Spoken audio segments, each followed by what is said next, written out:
episode of State Champs Chat, where we talk about you, what's trending, and sports. I'm Stephanie. I'm Kiera. I'm Lauren. And we're welcoming Lauren this week. She's going to be joining us, and it's fun to have some girls to talk about sports, so make sure to tweet us what you want us to talk about. As always, we're going to start off with what's trending, and first we're going to talk about ESPN2. They aired a video game this past week, live footage of college students playing Heroes of the Storm, complete with commentators and a live audience, and it was part of a tournament called Heroes of the Dorm where the winning team gets a scholarship. I think it was a really cool idea. I still don't know if it was like an advertisement ploy, because I think it's a format that a lot of other video games can do. You know, if you have a new video game coming out, put it on ESPN, it got a 2-hour block, which is huge, and people were tweeting about it. It's like, what's going on? Like, what am I watching? It's a multiplayer game, so you got to see the different people interact with each other while they were playing it, which is really cool. Yeah. And I guess it was entertaining. I don't know if you're into video games. It was. I didn't tune in for it, but I personally didn't tune in for it either, but I know that it got a lot of attention on Twitter. I mean, even people like Michelle Beadle tweeted about it. They had announcers, which I thought was insane, and Michelle Beadle tweeted, I don't even know what they're talking about, but I can't get away from the announcers. They're so interesting. So I think it was a smart idea, a smart move, but I don't know if that's something that ESPN should be airing, you know? Yeah, I know. Is it a sporting event? Like, what is considered sport? Is that why they're playing it? Because they're considering a sporting event? It's interesting. It really exploded on Twitter, Snapchat, all over social media, positive and negative things. Positive and negative, yeah. Yeah. Some people were freaking out about it. The only reason that I like it so much is because the winner is getting a scholarship for the rest of their college. So, I mean, you can't go wrong if you're helping someone's education. I definitely agree with that. It was for a good cause. So, you know, and what's a 2-hour block playing video games? I think it's kind of cool. There are a lot of fans of the video games industry out there. Like what their ratings were. I do wonder that. I feel like they had to have been high because so many people were talking trending. about it. it. They were trending on Twitter. Yeah. So, I don't know. Maybe we can look forward to seeing like other sports games getting 2-hour blocks on ESPN2. Stay tuned. Speaking of ESPN, last episode we talked about Britt McHenry. Kiera and I were debating about it a little bit, and just this week after her week suspension, they came out and said that she is not fired. She only got the 1-week suspension, and she's going to continue doing her NFL games on the weekends, and she's going to be at the draft. Yeah, I have to humble myself a little bit because last week I was so dead set on that she was going to get fired because this video clearly shows that she's a horrible person.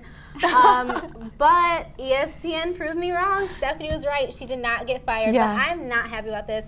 And, you know, she's like a reporter, so she's going to be at the games. People are going to be able to see her and notice her. I'm wondering if people are going to boo her. Because a lot of people don't like her. I know. Like, I feel like you're not happy with it. You're not happy with it. I'm not happy with it. I feel like she's going to have to work really hard to earn back the respect from her fans, her peers, basically everyone watching her. I mean, she's a great reporter. She really does, like, capture the story. She asks great questions. But the fact, like, seeing her off camera and how she interacts with people in everyday life, yeah, it's going to be hard for her to win back that trust. And the senior coordinating producer who came out and said, yes, she's still going to be at the draft. Yes, she's still going to be doing NFL games on the weekend. He said, I'm aware, and she's aware that it's going to take a little bit to earn back the trust of her audience. But that's a pretty big issue, the way that she treated other people. So I'm interested to see. It's not even like a trust thing. It's like if you are one of those people who have a job, you know, you can't like say horrible things about somebody who has a job. Exactly. They're working. They're productive members of society. Like, how dare you? And it's almost. I don't like her. It's almost to me bullying kind of, and I feel like that's a huge issue in society today too. Like between adolescents and even looking up to someone like Britt McHenry, who is in a spotlight. I feel like kids are almost imitating like what she does. You know, it's like behavior. I don't know. I don't think it makes ESPN look that good. That's why Kiara was convinced that she was going to get fired. So it's definitely interesting. We'll have to keep up with that. Or not. Let's just never talk about it. Whatever, you got your job. Continuing with what's trending, huge trending news from this weekend. Bruce Jenner, 1976 gold medalist, came out saying he has identified as a female his entire life in an interview with Diane Sawyer. Yeah, and right after the interview and even the day after, so many people, celebrities, you know, regular people, all are hashtagging hero with his face on it, and I think that's exactly what he is. To be somebody which is such a public figure and to go through something that the majority of people don't understand, you know you're going to be publicly criticized. You know people are going to hate you for it, but you're going to stand up and take a stand for a lot of people who don't have a voice.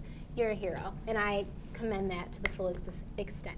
Exactly, I agree with it too. I mean, I feel like the transgender community, I feel like it's a lot bigger than people think it is. Yeah. You know what I mean? So I feel like by a public figure like Bruce Jenner speaking out about it and actually going through the changes that people, like a lot of other people are in, I feel like that's a huge thing, and I commend him on that too.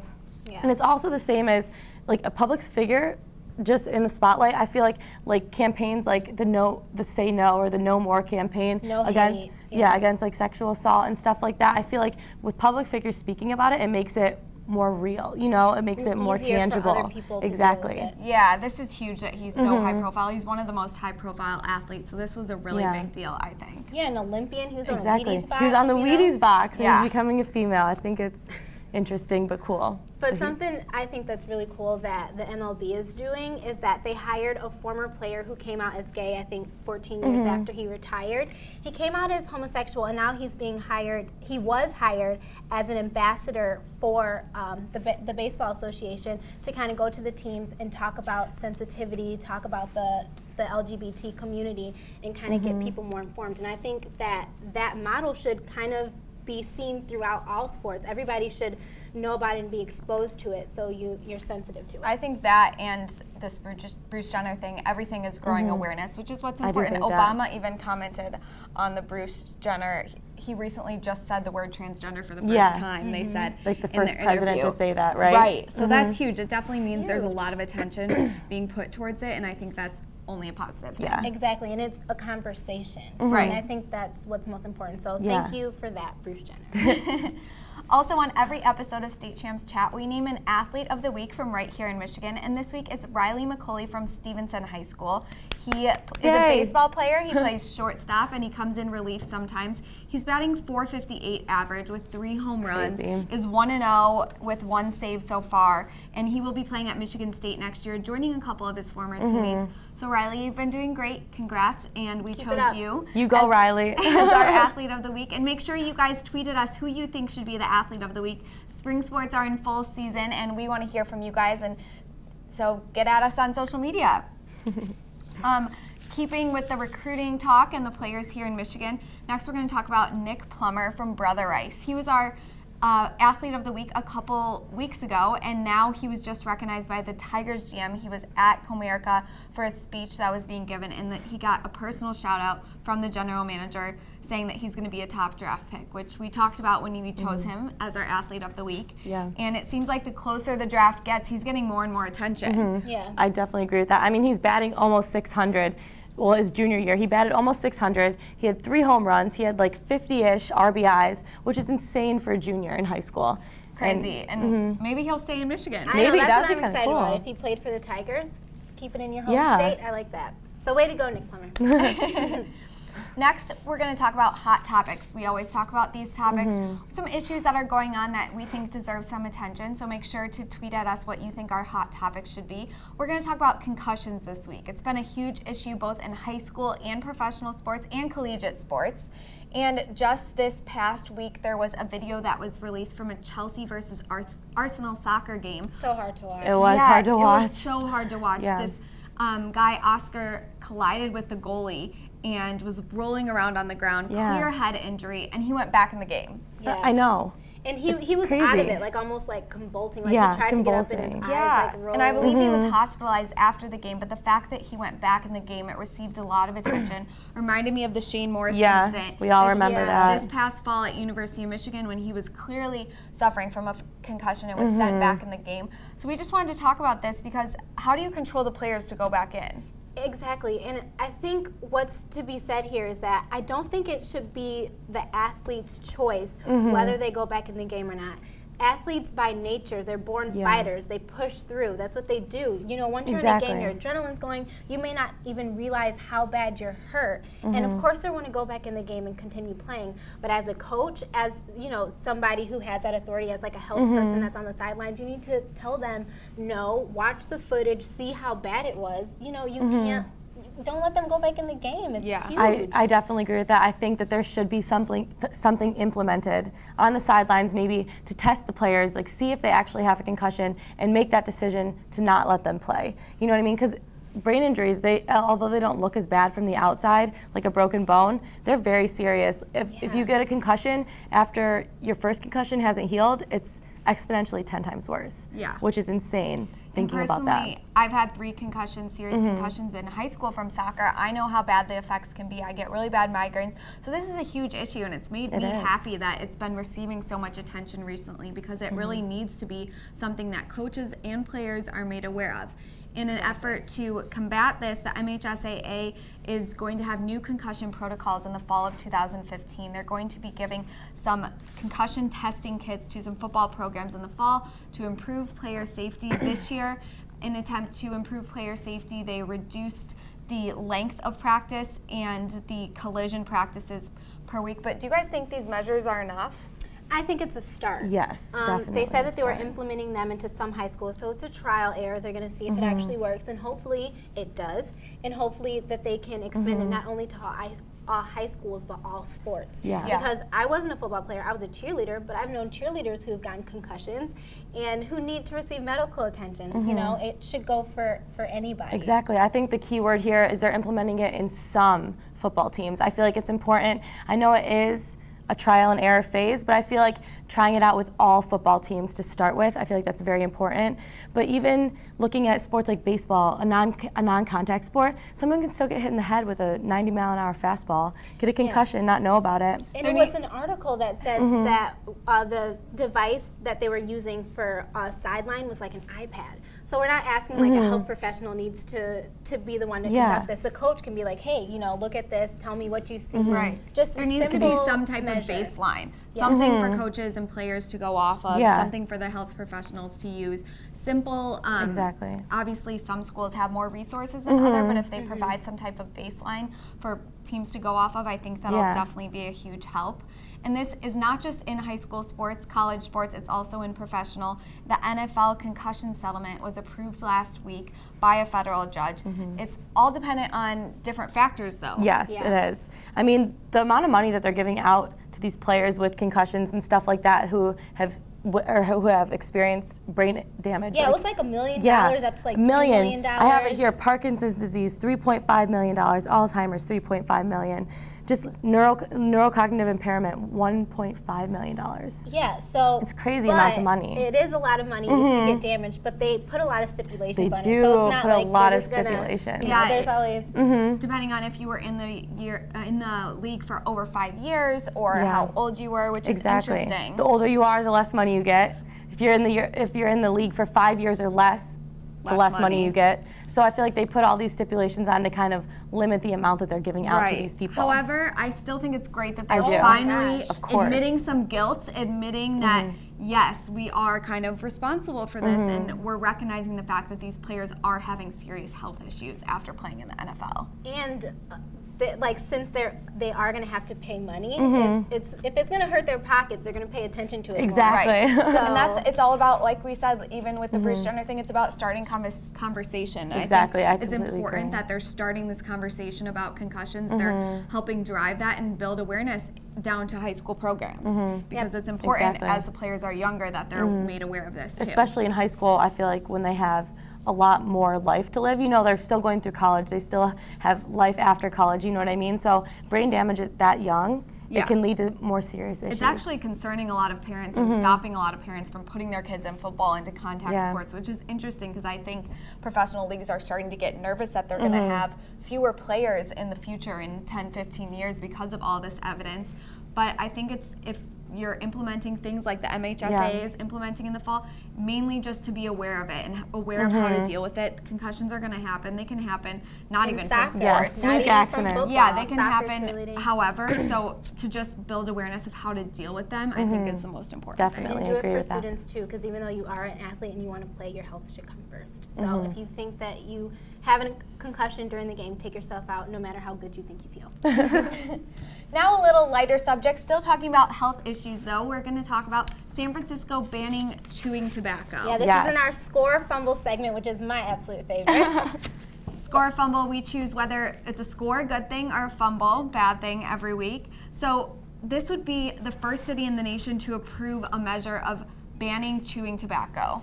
What do you guys think? I think it's a score. I think we're all going to agree on this one. I think it's a score too. I definitely think it's not a good habit, and I feel like with these people and such in the spotlight, MLB players, you know, children are watching them. People are imitating the behaviors they see. You said your little brother. Yeah, I even said my little brother when he was 7, 8 years old playing baseball, they used to have that big league chew, the bubble gum, and they used to put it in their mouth like they were packing. You know? Imagine that. Yeah. Like, you're a role model when you're a baseball 7, 8 years player. old, and you don't even realize what it means at that age, but you're still imitating the behaviors that you see. Yeah, they're looking up to crazy. these kids, and I think it's huge, once again, to build awareness. San Francisco, and in general, the West Coast is super health conscious, so this is a big deal that they're making this. It would be effective as of January 1st, specifically targeted for players at AT&T Park.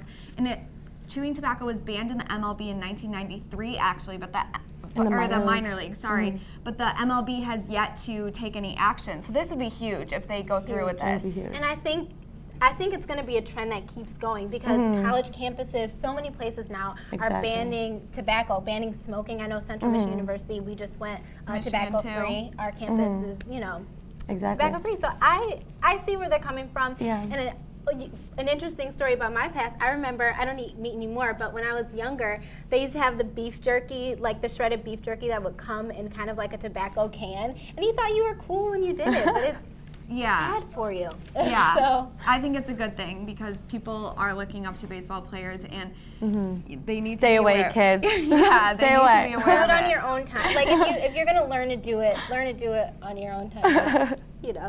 From a baseball player. Our next score or fumble, sticking with baseball, the Cincinnati Reds manager went off on a reporter this past week. Crazy. Used 77 F-bombs in a span of 5 minutes. So he apparently was very nervous because she asked him about why their catcher hadn't traveled with the team, and he didn't want to give other teams an advantage by giving away too much information. So he went off on her, and I think it's just, the reporter was just trying to do their job. Yeah, I definitely give this a fumble. And I almost feel like he should have got some kind of fine for misconduct. Like it was so That's interesting. I know he issued unnecessary. an apology. Yeah, but my thing is, I can understand sometimes reporters do overstep their boundaries.